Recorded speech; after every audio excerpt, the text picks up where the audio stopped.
Hi everybody, welcome back to the Yoga Project. This is our second class for Share Yoga and today it's going to be a slightly shorter class, probably about half an hour, and we're going to have the optional props of a block or a book. So if you haven't got a block, you can use a book or something about this sort of shape and size. And that's going to be an optional extra today for some of the exercises that we're doing, just to create a little bit of more strengthening work into the program, and also possibly an option of having a ball about this size, so tennis ball size. I think this is a cricket ball, something that you can easily fit into the palm of your hand, but again, optional. So we'll place the ball and the block down for the moment. Today is Valentine's Day, so perfect day to treat your body to a lovely yoga class that's going to help strengthen and get those joints feeling good. Like we did in our first chair yoga class, we'll start in sitting, focusing in on our breathing. And you can either be sitting like we did last time, back supported by the back of the chair, or you can come to the edge of the chair if you're wanting to just challenge those core muscles a wee bit more without having any support behind you. Either way, making sure that we're sitting in a really good posture. So we're sitting right on our seat bones, deepening our hip creases. So we're not kind of slumping back. We're sitting right on those bones, and we're stacking. Our pelvis is nicely neutral, stacking our rib cage over our pelvis, our shoulders over our rib cage, and then growing tall through the back of the head, feeling our crown of our head align, going all the way down to our tailbone.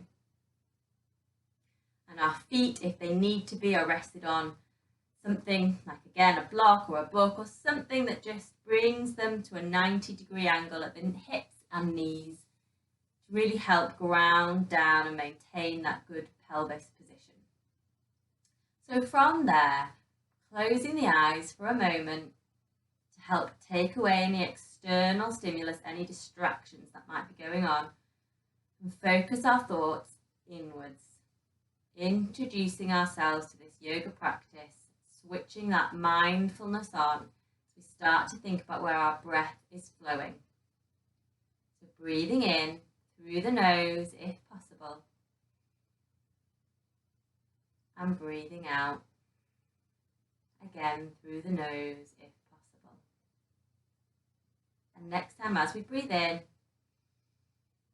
thinking about feeling where our breath is flowing.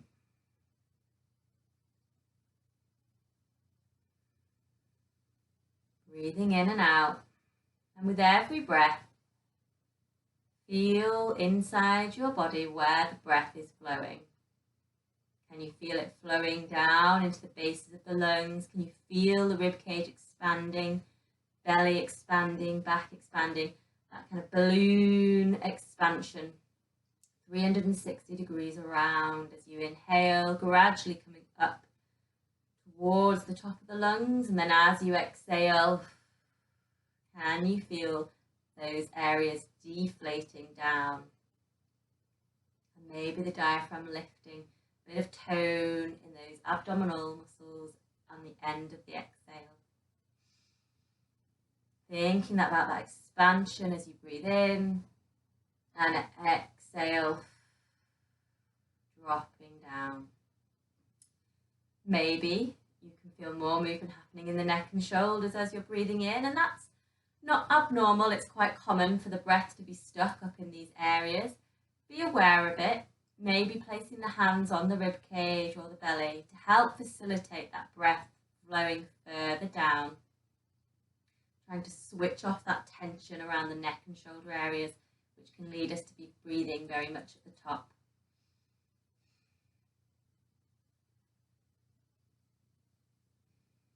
Opening the eyes, if they're not already open. Growing tall. Shrugging the shoulders up towards the ears. clenching the fists, squeezing the hands, squeezing the shoulders up, inhaling. And then as we exhale, drop the shoulders away, shaking out the hands to release any tension. We'll do that again, inhaling up. Exhaling, sighing out the breath and shaking away any tension. Inhale to grow tall, stacking each backbone one on top of the other, creating length between each backbone. Back of the head is long, chin is lined up with the forehead. Exhale, dropping the chin down towards the chest.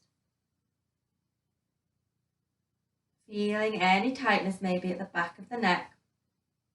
Not letting the upper back or the lower back round, so we're still tall through the lower and mid back as the chin goes to the chest. And then inhaling, bringing the head back up slowly. Exhaling, dropping the right ear down towards the right shoulder. Maybe releasing that right arm down to the side, again shaking out any tension. Taking the right ear down to the shoulder, keeping the chin tucked. Breathing into the ribcage. Exhaling, bringing the head back up to center. Inhaling. Grow tall, feeling the ribcage expand. Exhale, dropping the left ear down to the shoulder. Maybe releasing tension in that left shoulder, dropping the shoulder away. Breathing in, keeping the chin tucked. Breathing out, bringing the head back up to center. Breathing in to grow tall again. Exhaling, turning the head towards the right, this time looking over that right shoulder as far as you can comfortably go. Keeping tall, length at the back of the neck. Breathing in. And then as we exhale, taking the head back to center. And repeating to the left. Breathing in. Exhaling, looking to the left. Looking over that left shoulder, maintaining the length in the trunk. Floating the ribcage out of the body. And exhaling, taking the head back to the center. Inhaling, grow tall again. Exhale, chin to chest. But this time let the upper back round as well. Let the lower back round as we fold forward, sliding the hands down the shins as far as they'll go comfortably. Maybe touching the toes, maybe touching the floor, but maybe not, doesn't matter. Relaxing the head, making sure you've got a nice relaxed ragdoll head. And then inhaling, peeling back up, feeling the lower back straighten, feeling the upper back straighten, feeling the head come back up slowly. Maybe inhaling the arms overhead, pushing the palms together gently. And then again, exhaling, bringing the palms down towards the chest to rest on the thighs, rolling the chin down to chest.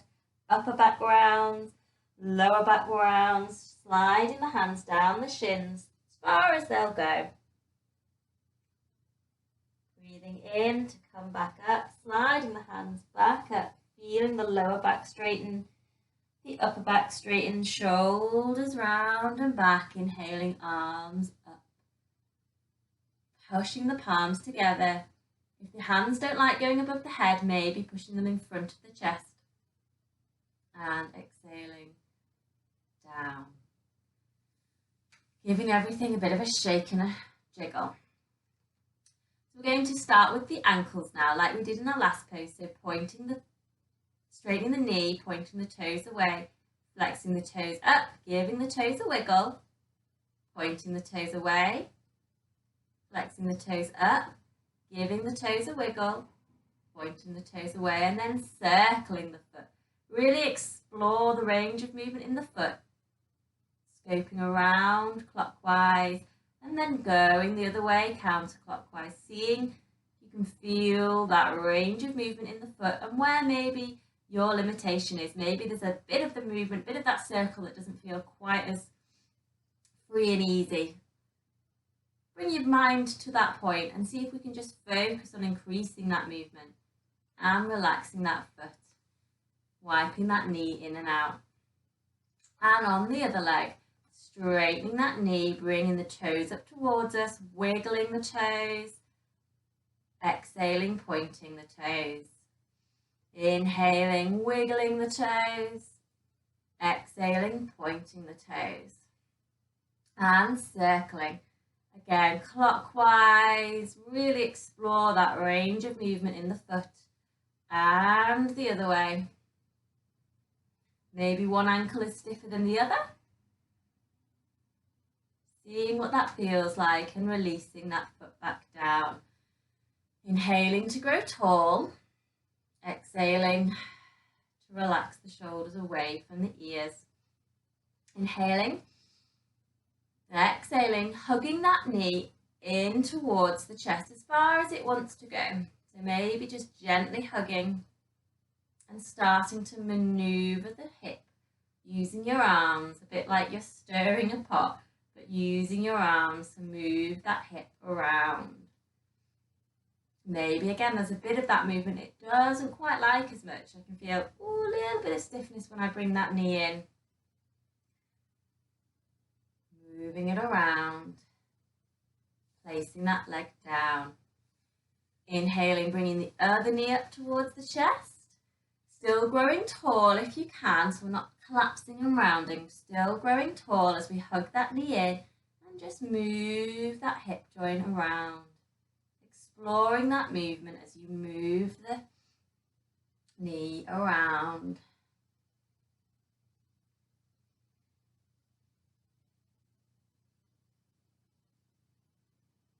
And then placing that foot back down. Growing tall, we're going to take the right foot away from us. So if we're looking at me, we're going to take the right heel away, rotating that hip in, and then taking the sole of the foot towards the other leg, rotating that hip out. So we're going to rotate the hip in, taking the foot away, rotate the foot towards the other foot, taking the hip out. And growing tall as we do this, taking the foot away and taking the foot in. And again, you might find that it doesn't want to go very far in one direction. Sometimes we can be quite stiff in this internal rotation, so it might not want to go very far. That's okay. Just do what your body wants to do. And placing that foot down. And on the other side, growing tall. Inhaling, exhaling, taking that foot away. Rotating inwards at the hip. And then rotating outwards at the hip. Rotating inwards, remembering to breathe. Rotating outwards. And again, maybe feeling one hip might feel better at doing this than the other.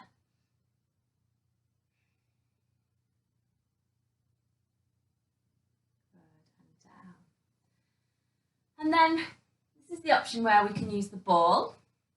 So if you've got the range of movement in your hip to allow you to bring your foot up onto your thigh, we're going to give the foot a bit of a massage today.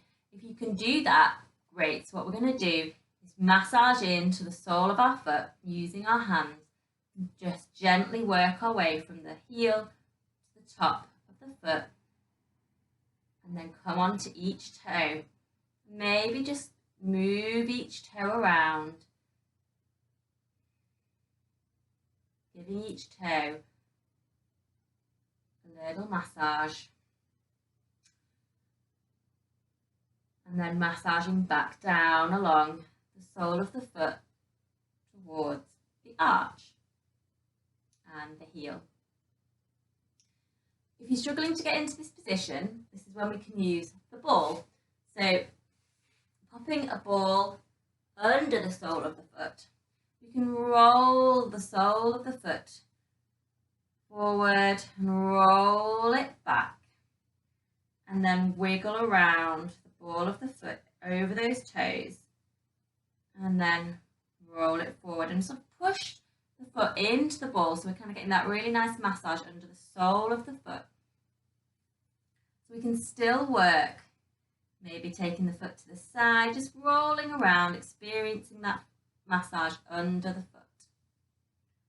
So on the other side, do which option felt best for you.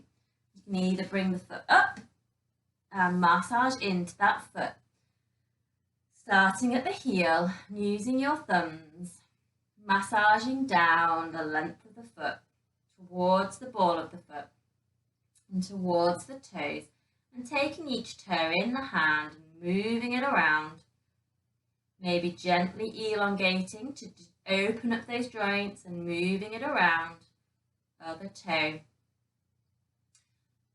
because we can often get really stiff in the feet, especially because they're in shoes all day, and there's so many little bones in the feet and joints in the feet that it's really good to just encourage good movement, which is going to help with our balance.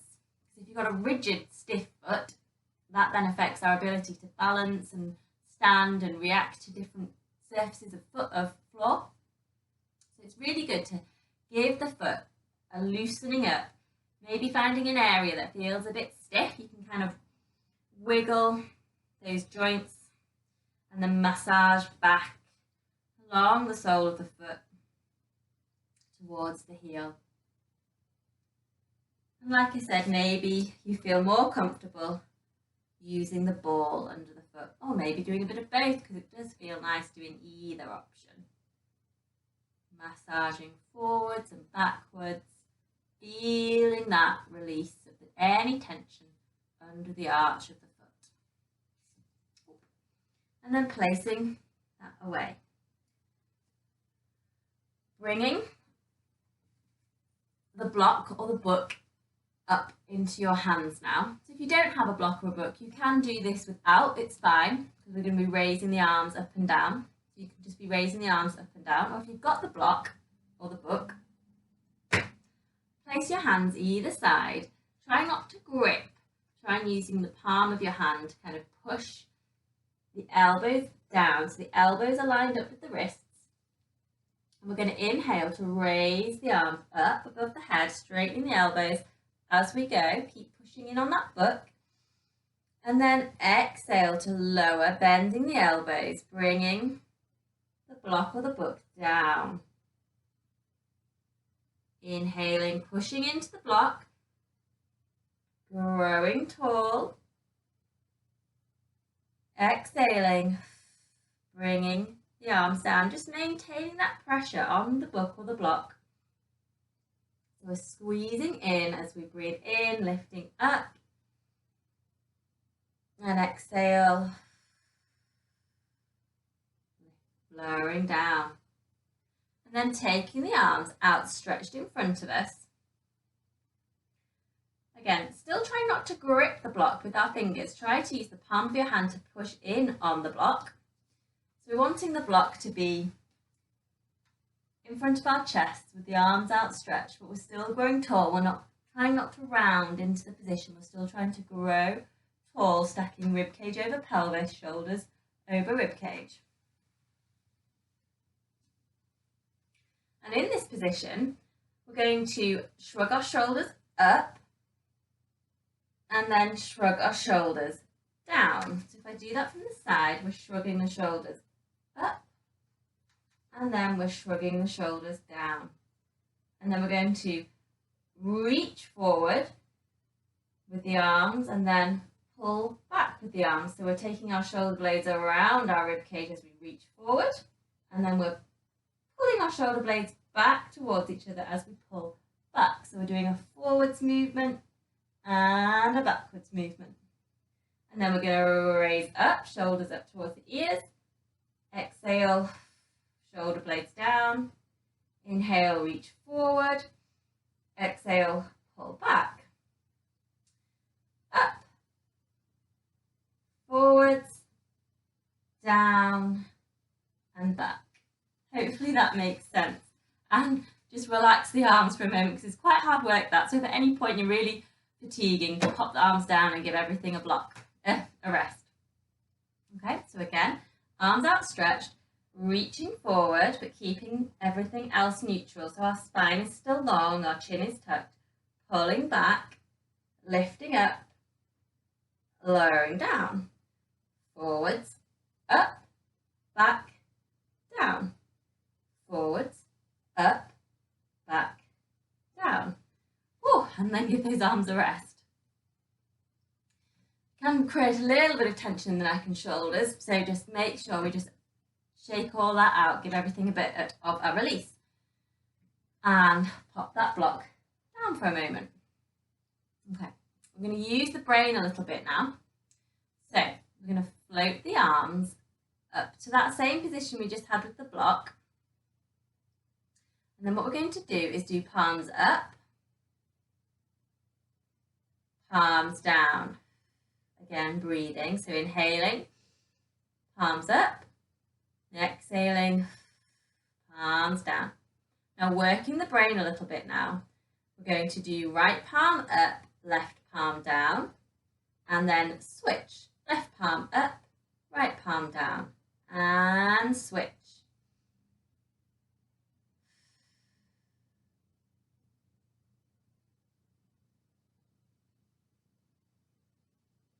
And then lower the arms down for a rest. And a wiggle. And then floating the arms out to the side, inhaling, growing tall, tucking that chin. Remember, it's quite tempting as we inhale to bring the arms up to let the chin kind of poke forward, but try, if you can, to keep the back of the neck long, chin, forehead lined up, arms out to the side. And again, we're going to do right hand palm up, left hand palm down.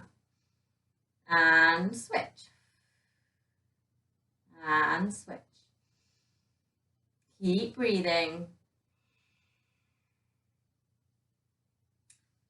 Popping the arms down at any point if they're getting tired. Not a competition. And last one, and release down. And again, give everything a shake.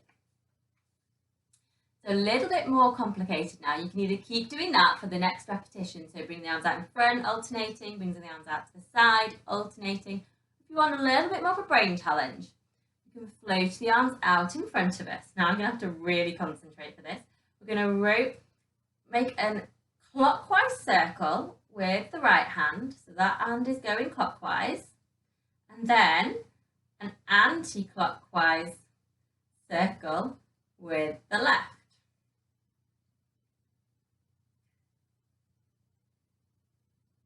And then switching that up, seeing if we can get one moving more one side and rotating the opposite on the other side. Woo. Oh, and relax. Down. And taking the arms out to the side. Same thing. So one's going clockwise and the other's going anti-clockwise. And we're going to rotate. Breathing in. Now this is when the breath starts to go because we're concentrating hard, so we're going to be holding our breath. So just remember to inhale and exhale. And then let's go this other way with the circle. So reversing that direction, reversing that direction. Breathing in, growing tall. And then, relax the arms. And release. Good. And then lastly, I'm going to inhale the arms up overhead. And then exhale, one arm down. And close the eyes. And see if you can switch the arms over. So as you inhale, lowering the left arm down, raising the right hand up, and see if you can get them to cross at about the same point. Open. Oh yeah, that's good. So they're about the same point. Inhaling the arms up overhead and see if you can get the hand to reach the top and the bottom at the same time. Inhale and then exhale, switching over and seeing if you can get them to cross bang on in the middle. I can see that my left arm wanted to move faster then.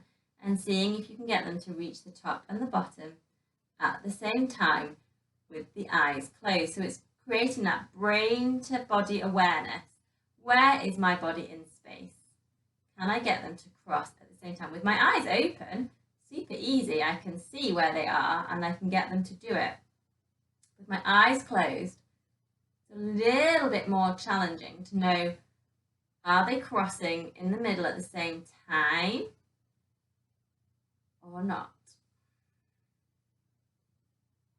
And relax and have a wiggle.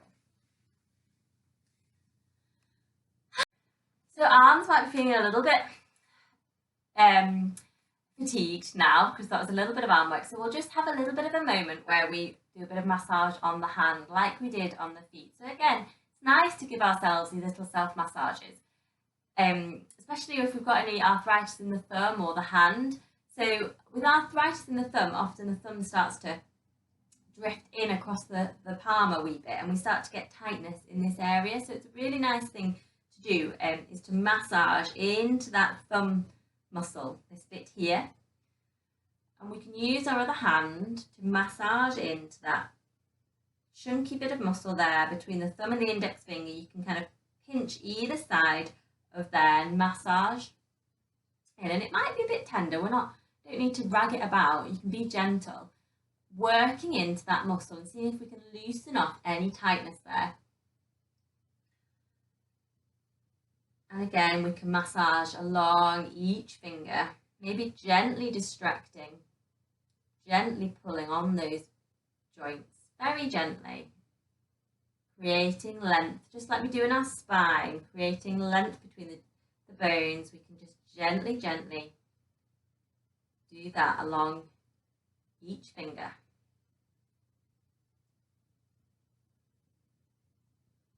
Maybe there's a joint or a knuckle or a finger that's a little tender, has a little bit of stiffness, maybe it's a bit swollen.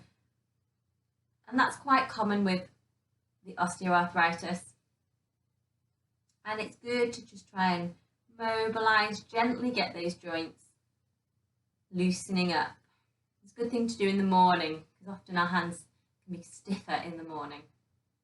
So doing that on the other side. Again, massaging into that pad of muscle at the base of the thumb, working, seeing if we can gently open up that area, encouraging that joint to move away.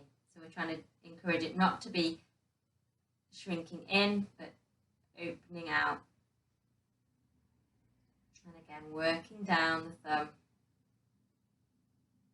and working down each finger.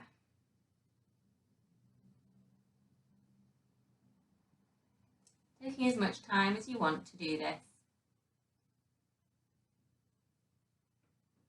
And shaking off any tension that might still be residing there from those arm exercises that we were doing. So we're going to do a little bit of a different balance option now.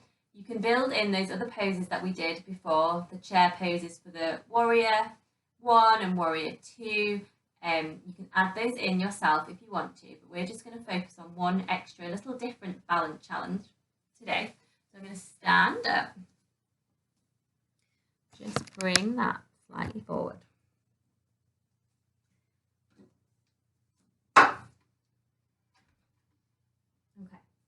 So I need to be able to see my feet for this. So one of the ways we can challenge our balance is by narrowing our base of support. So the wider our feet are, the more stable we often feel. The narrower they are, the more challenging it is. So what we can do is do tightrope stance. So that means popping one foot in front of the other. So we've got the heel of one foot lined up with the toes of the other foot. Tight, as if we're walking on a tightrope. Having the chair there for balance, we can either be standing in front of it with both hands for balance or one hand for balance. Placing one foot in front of the other. And again, centralising that pelvis over the midline, ribs over the pelvis, shoulders over the ribs, growing tall through the back of the neck.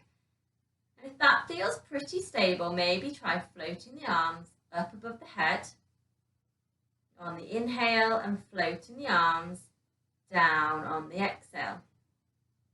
Or maybe if you're still wanting that hand there for balance, doing one arm up.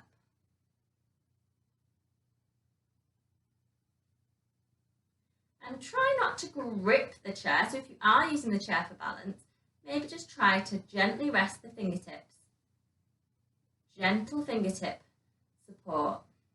And maybe closing the eyes if you're feeling stable.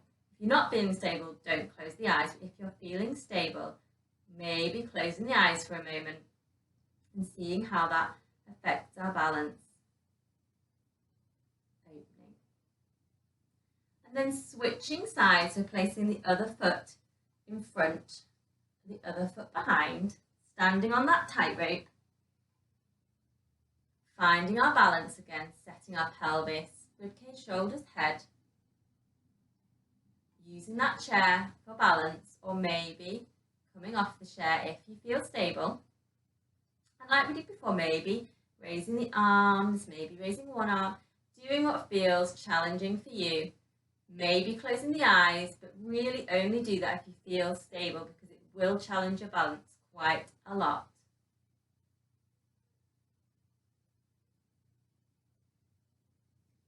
And releasing.